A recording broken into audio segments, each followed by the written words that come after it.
All right, it's talk time now, and we still have with us the Senior Special Assistant to the Vice President on Media and Publicity, Laolu Akande, joining us from Abuja. Now, let's turn our attention to another story, and we'll be talking about the National Homegrown School Feeding Program. But first, let's take this story to lay the foundation for the discussion. It's the start of a new school term across Nigeria, and pupils of the school in a posh neighborhood are set for class, their lunch boxes in hand. They have no worries about where to get their next meal. The same cannot be said of their counterparts in rural schools, to whom school meals are a luxury. Many of the kids here walk long distance on an empty stomach to class each day, and we learned that this is affecting their performance in class. It's break time, and only those with cash patronize these food vendors.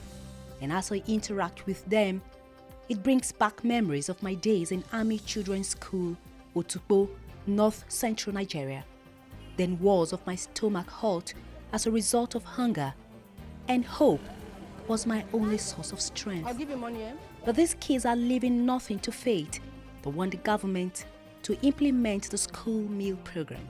People do better in school because some people, their parents do not have money to give to them to buy food during breaking time. So I hope if the government will provide meals like that, it will be very important in the schools. The ruling party APC during its presidential campaign pledged to provide meals for all primary school children.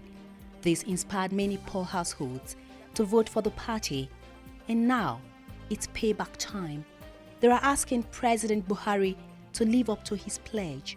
It's a nice thing for government to promise that. Another thing is to implement it efficiently. It will be better if they start it soon, because it will reduce expenses from the parents also. Our children are in mess. They are suffering. They are suffering. What do we do? They should help us. The school meal project is not a new idea in the country. Former President Olusegun Obasanjo in 2005 launched a similar project, but it never saw the light of the day. Few state governments have also experimented on the project, but failed due to the cost of running it. And now with the country's dire economic situation, it's not clear how this new leadership intends to execute and sustain the school meal project it promised. Do Shima Abu, TVC News, Abuja. And that's exactly where we'll be starting from, asking the question as to the strategy, the how, the sustainability of this laudable program to all Nigerians. Now, Senior Special Assistant to the Vice President, Laolu Akande, is here with us in our Abuja studio, Special Assistant on Media and Publicity. And of course, joining us right here in the studio is Great Imo. Jonathan is a social commentator, and we'll be looking at this together. All right, let's start with you, Laolu Akande. The question has been asked over and over again as to the how. How does government plan to implement this laudable program? And more importantly, how sustainable? What's the guarantee that down the line in another 5 years, we as Nigerians can actually say, oh, there's been an improvement on that program that we didn't give much chance when it started? Well, thank you. The program is already being implemented. Don't forget that even before we started to release federal government funds, Osun State and Kaduna State actually have been implementing the program using state funds. Now, Anambra was able to join, and now with federal government funds, sometimes towards the end of last year.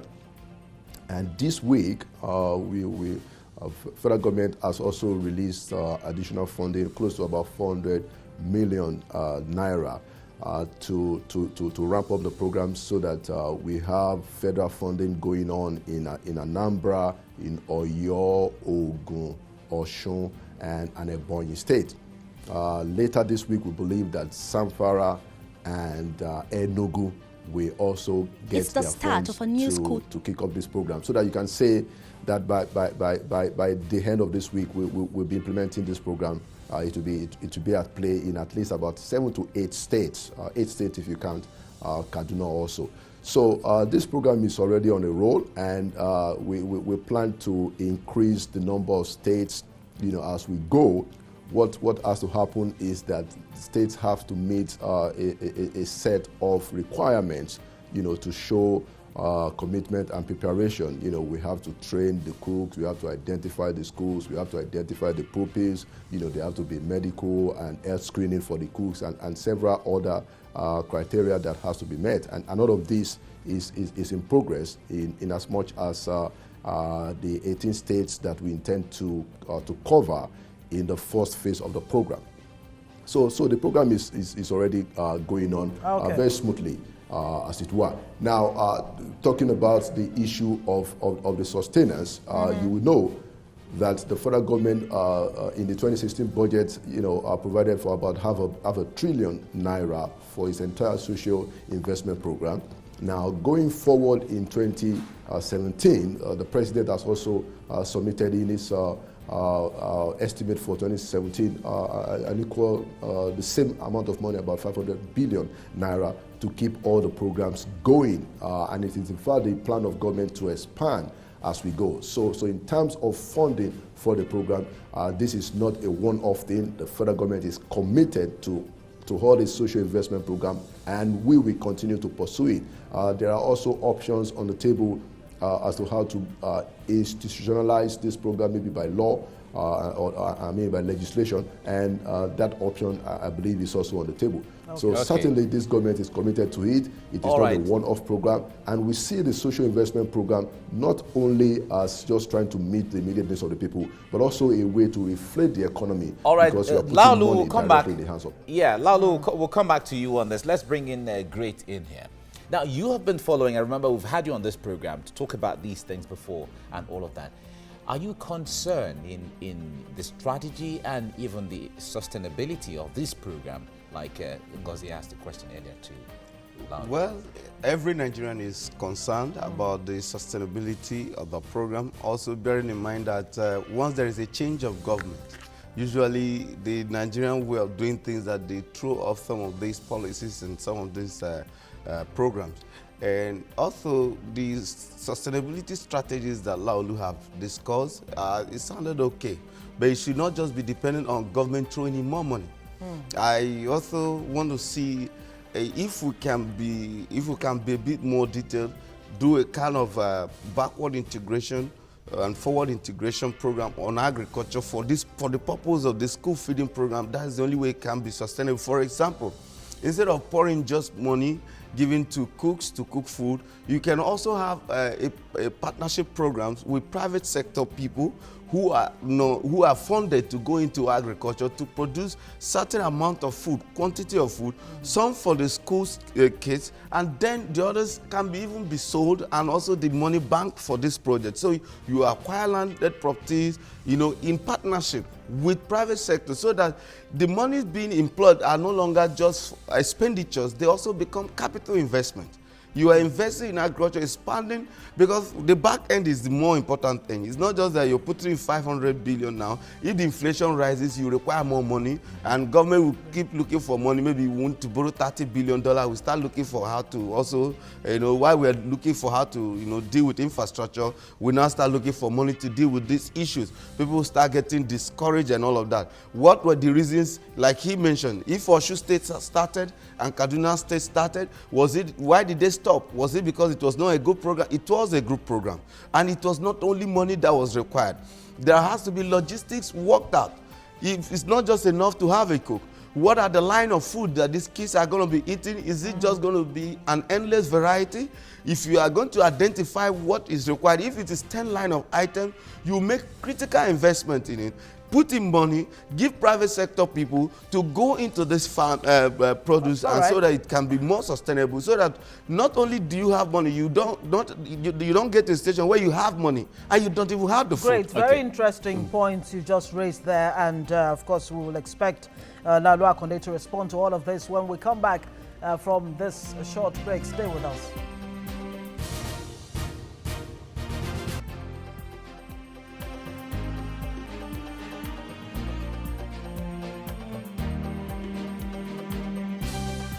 right, if you're just joining us, you're watching TVC Breakfast, and we are talking about the effort of government to start a school feeding program and to sustain, and that's what we're talking about right now. We have with us in the studio here, great Imo Jonathan, and we have with us in our Abuja studio the Senior Special Assistant to the Vice President of Media and Publicity, Laolu Akande. Now, the National Homegrown School Feeding Program is part of a 500 billion naira funded social investment program announced by the Buhari administration to tackle poverty and improve the health and education of children and other vulnerable groups. Now, state governments are not compelled to contribute. Their contribution is welcome, but not mandatory. Now, that's according to those who drew up the plan. The feeding program is one of the many promises made by this administration during the electioneering process, and many wondered if, indeed, it will be achievable. Since then, many Nigerians have been looking forward to its implementation. Now, let's give you some basic information about the feeding program, and I'll take you to my wall now to give you a pictorial representation so we can have a better, clearer understanding. Yeah, I like students. It's good. It's good. With a lot of food and, oh yeah. Jollof rice. Jollof rice. I noticed something there, but I won't talk about what I just noticed. Okay, just keep it then. Yes, I will keep it to all right, myself. let's get on with this. Now, the government had clearly identified the need to encourage education, especially from the primary school level. Now, according to the World Food Programme, Sub-Saharan Africa is the region with the highest prevalence of hunger. 1 person in 4 is undernourished. Those are statistics from the World Food Programme. Now, the statistics also show that poor nutrition causes nearly 45% of deaths in children under 5, 3.1 million children each year. Now, 1 out of 6 children, roughly 100 million in developing countries, is underweight. Now, these are the main targets. Now, Nigeria has the 3rd largest population of chronically undernourished children in the world. So they expect that the policy would improve child nutrition and health. Now, moving on, 1 meal a day will be provided for 5.5 million school pupils across Nigeria, and that's the target. Now, it is expected to hold in about 18 states of the Federation and 3 geopolitical zones for the first phase, and then the other phase will kick off after that. Now, moving on, it is also expected to increase school enrollment and completion. Certainly, Laolu Akande mentioned that earlier on. Nigeria currently has a primary school dropout rate of 30% in Nigeria. Don't forget, in the northern part of the country, you have the Almajiris, and in the south, you have more children traders or hawkers, as the case may be, and these has been a great concern to the government and even international organizations like UNICEF and the others. Let's move on now. Government also believes it will strengthen local agricultural economies by providing a school feeding market in which farmers can sell their produce, create employment opportunities with jobs in catering, processing, farming, and let's reel out some more facts on this. This is certainly going to get people more busy. The federal government will pay all contractors directly, not through middlemen. There will be no middlemen, and there are plans to increase the number of school pupils served from 5.5 million children to about 20 million in 2019. I said, but in 4 years' time, that's the target. And we're looking at that. The Nigerians are conscious, and they're monitoring government how this is going to be achievable. Yeah. And then let's move on. In the 2016 budget, the federal government appropriated 93.1 billion naira to the homegrown school feeding program. And now let's look at some of the states that what we're taking up here so far. Now, in some of the states that will be pilot states, we have Oyo State, we have Ogun State, we have Osun State, we have Anambra State that just joined, and then we have Ebonyi State. I remember Laolu Akande mentioned that earlier on, and these states have got the first set of funds for the school feeding program with a total of 373 million naira paid directly to 7,909 cooks that will be cut across these states.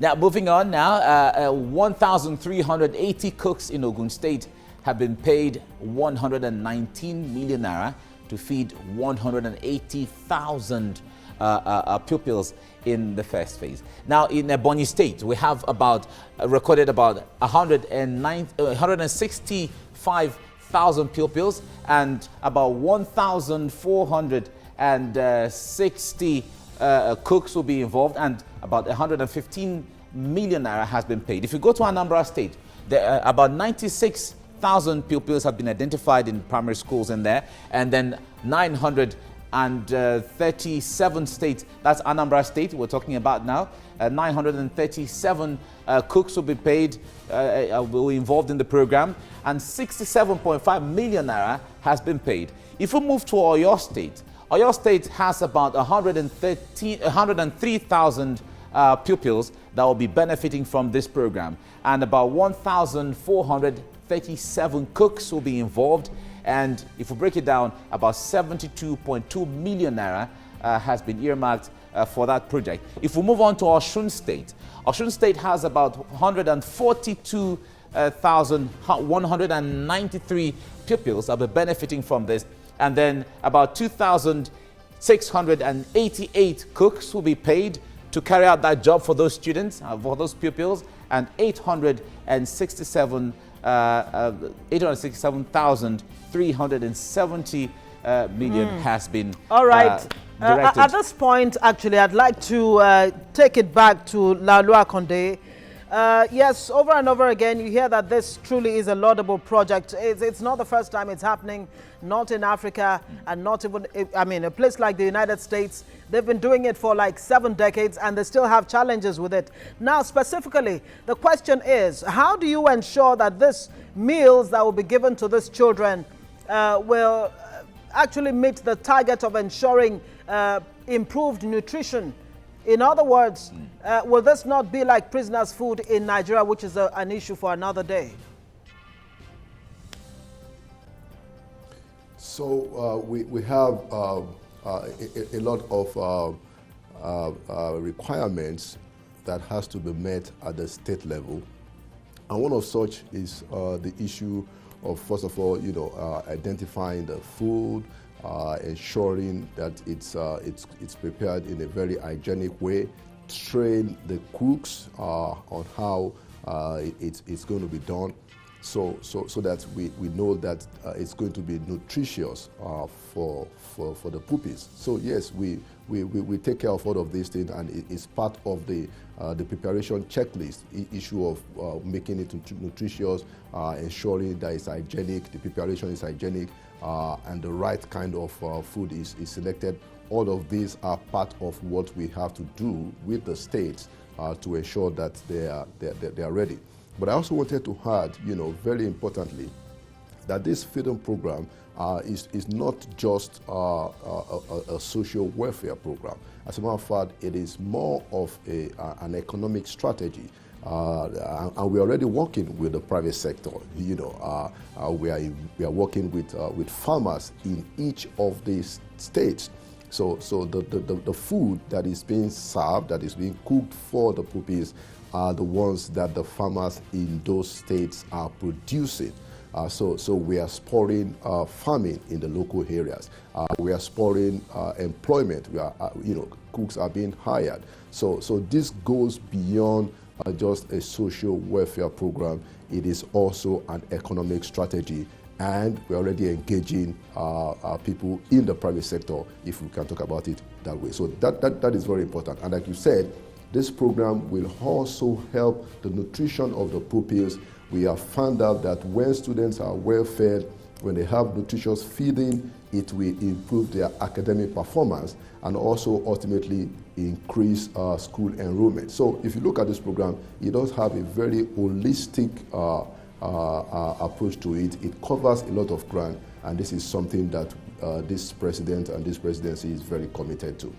All right, Laolu, before I go ahead on my wall, let me stay with you. Earlier, you were talking about criteria or the requirements states have to meet to get involved in this program. Can you let us know what these criteria and requirements will be? Okay, so first and foremost, we have to sign a memorandum of understanding that we put all of these things in the picture. But we have to ensure that there is a workshop that is held that brings all the stakeholders, the parents, the teachers, the government, the local government, the farmers, the cooks, bring everybody together, have a stakeholders workshop where we discuss the program. This has to be done. We have to ensure that the cooks are trained, properly. We have to be ensured that they know the proper hygiene procedures to be undertaken. We have to ensure that the states have an office set up for this. We have to ensure that it's going to be properly managed in the state. And there are several, there are a number of things that have to be done, and this is just a few of them. And the reason why this is important is just so that we are able to attain our targets, just so we can achieve the objectives of the program. To make sure that it's just 70 naira per pupil, as a matter of fact, that is being spent on an average is 70 naira per pupil. So we have to make sure that the planning is well done so that we keep this cost where it is. All right, let's go on a break, gentlemen, and then we come back to dwell more on this. Stay with us on TVC Breakfast. We're discussing the school feeding program, a program that is being planned by the federal government of Nigeria. Stay with us.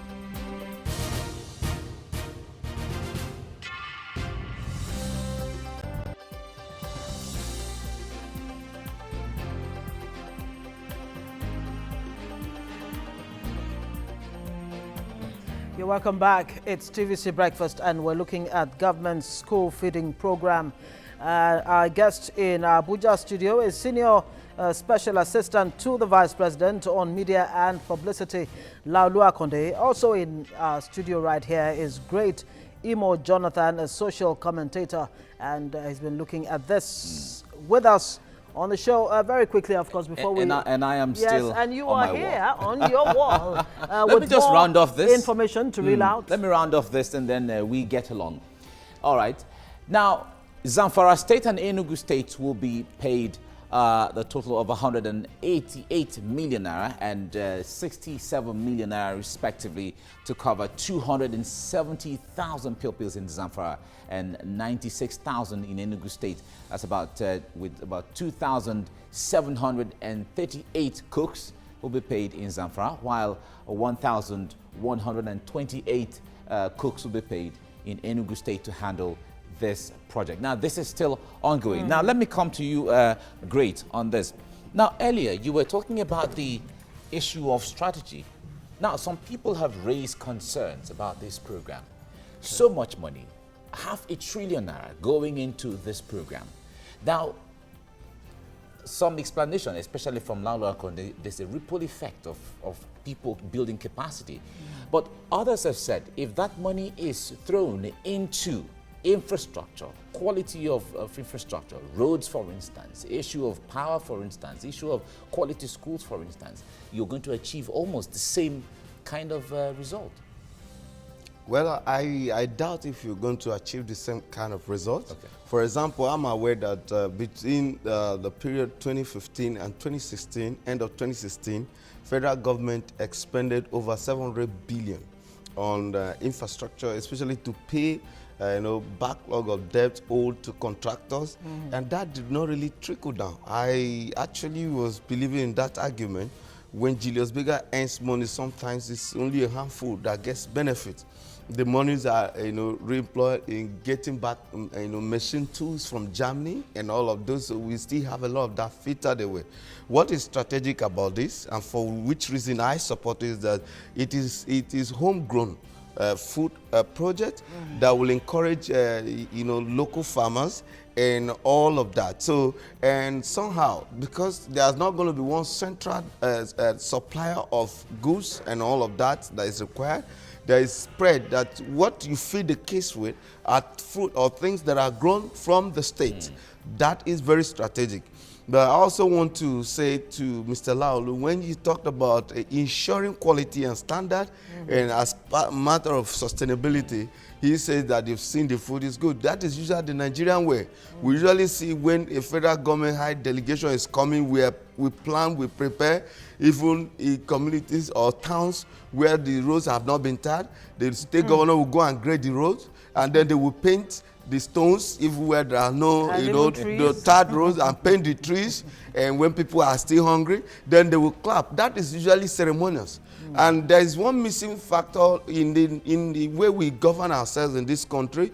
Government is not a spirit. It's not always there to say so. The ownership of government project is usually key. Government cannot do everything. Government must always ensure that what it sells its project to people, and also the NGOs, the non-governmental organizations, should always be empowered. I always say that encourage them to monitor your project. They are usually not interested partners in somewhat. They are not because this is a type of subsidy, and like the former subsidy, petroleum subsidy, they all started well. But for you to continue to monitor and to ensure that these standards are maintained, somebody should not expect to see a local government chairman or a councillor who even have political interest coming to monitor this. He comes there and the guy who is doing the full thing or who has the contract is telling him, Honorable, if you do like that, I'll also talk against you. Honorable will say, no, be saying like that. Very, you understand me? So we should have an independent monitoring and empower them also to ensure that how do you plan to respond to this then, Laolu Akande, in terms of ensuring that quality and hygiene? Yes, indeed. And that the right practice is in place at all times, so that these things are not made to look good when you are coming to supervise, only for it to go back to same old, same old. Now, more importantly, I want to find out how much research has gone into this in such a way that you can actually determine and identify the challenges that will be encountered and how to overcome them. Thank you very much. Just to take the last question first, if you look at the way that we set up all of our social investment programs, you see that we are tapping into knowledge and experience of global agencies, be it Imperial College in the UK, with whom we are partnering in the knowledge aspect and the experience aspect of the National Homegrown School Feeding Program, or the World Bank that we are working with, collaborating with in the conditional cash transfer. So we are working with very reliable and independent, knowledgeable agencies, global agencies, local agencies, to make sure that this is done right. One of the things that we figured out right from the beginning is that to make this program successful and to be different from what has been done in the past is to ensure that the food is homegrown. So that is why we stressed that this is homegrown school feeding. So each of the localities will have to produce the food locally. But to the question of monitoring and verification, we do have a monitoring unit. And what we do is that 2 weeks after the money has been sent and the program has commenced, our verification team will go to the states, and I'm not talking of high-powered delegation, nothing like that, to go and find out exactly what is happening in those states, in those schools. Are they following the stipulations? Are the cooks, following the stipulations? Are the schools following the stipulations? Is the state doing the right thing? We do that. We give them 2 weeks to start, and then we start the verification. And don't forget also that I had spoken about the stakeholders workshop. This is where we bring everybody involved, including NGOs, including the parents, including the communities, including the farmers, including the cooks. We bring everybody to the table, and we try to make them aware of what is going to happen, so that everybody is also on the lookout to ensure that this program is going on well. And finally, we have also identified NGOs, that will be monitoring for us independently. We have an NGO that will be independently monitoring all of our social investment programs. So we're not just depending on what our own officials are going to be doing in terms of verification and monitoring of the process. We also have an independent, that is not government-owned, that is not government-driven, we have an NGO that has been asked to take an overview and look at what we are doing and give us, their own unbiased and independent assessment. So the point I'm trying to make here is that this is a program, like all of our social investment programs, that has been diligently thought through. We've taken our time to ensure that this is done, and this is done very well. And as we go, wherever we see a lapse, we fix it and we go forward. All right. All right, Laolu, let me stay with you maybe as we are about rounding off. How long, even though you may say this is going to continue, but how long will this program last before it elapses? Does it have a time frame?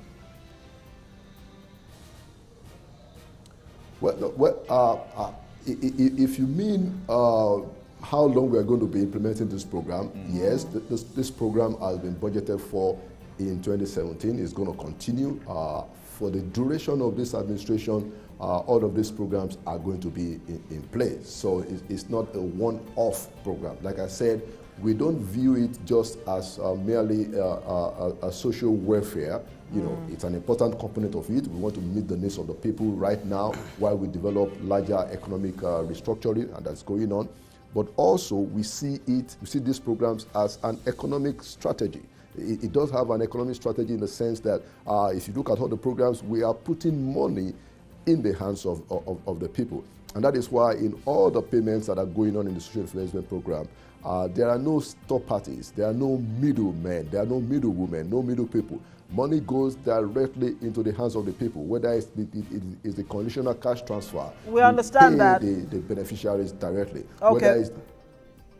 All right, just to bring it back very quickly because we're pressed for time. A question I would still like to ask Laolu Akande is the issue of 980 billion naira that is expected in terms of investments. Where do you expect these investments to come from? Do you have a clear direction as to where they're coming from? Very quickly, please.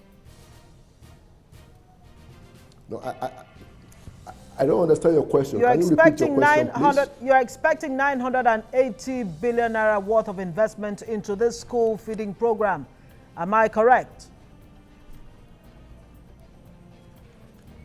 We are expecting 980 billion investment into this. Into which program? Into the school feeding program that we're talking about. Well, I mean, the program is being funded by the federal government. And like I've explained to you, this program is going to spur economic growth because farmers are being engaged, cooks are being engaged, and of course, we expect that it's going to be replicated. There's going to be a multiplier effect, and this will redound to having larger investment across the board. But the important thing to note here is that we are committed to doing this program. The funds have been made available. Going forward in 2017, we have the funds laid out, and for the duration of this administration, we will remain committed. And yes, it will lead to wider economic effects. All right, thank you. Great. Let's hear you. The Nigerians are very concerned when it comes to sustaining this, especially at the expiration of this administration. So what next? What's your advice? The usual Nigerian way. My hopes are that the next administration, whether if it is APC or any other political party comes in, will see the benefit. We shouldn't always play politics with everything. As much as we should challenge each other, we should use all manner of loopholes to challenge each other. But once any political party achieves a feat that is to the benefit of all Nigerians, we should endeavor to sustain it. It should always be Nigeria first. No matter your political party, your tribe, your religion, if this is going to spur investment in agriculture, improve productivity, and in the long run also enhance industrial development, let's follow it, because at least I know it's going to deal with agricultural glut. I have a friend right now somewhere in Akwa Ibom who has over 20,000 metric tons of chicken trying to say. He just got across to me. But yet there is a demand. There are farmers in various localities like that, which this program will help take product off them. So what this does is it's already made market for them. And because these kids must actually feed whether at home or in school. So if we use this opportunity to, put money or reduce the burden on parents and also put food on the table of these kids and make them, gain proper nutrition, it is to the benefit of Nigeria. This is where we come to the end of this. Certainly, we thank you, great Imo Jonathan, for joining us on the program. My pleasure. And Laolu Akande is Senior Special Assistant to the Vice President on Media and Publicity. Thank you for coming on the program today, and we wish you well. And we hope in the next 1 year you will come back to give us situation report on how successful or otherwise this program has been. We hope it will be successful. Thank you so much. Thank you. And then we come to the end of the program today. Thanks for spending your morning with us. Tomorrow we'll be back again with other issues that affect Nigerians. I am Mike Okwache. And I am Ngozi Alebu, wishing you a beautiful day.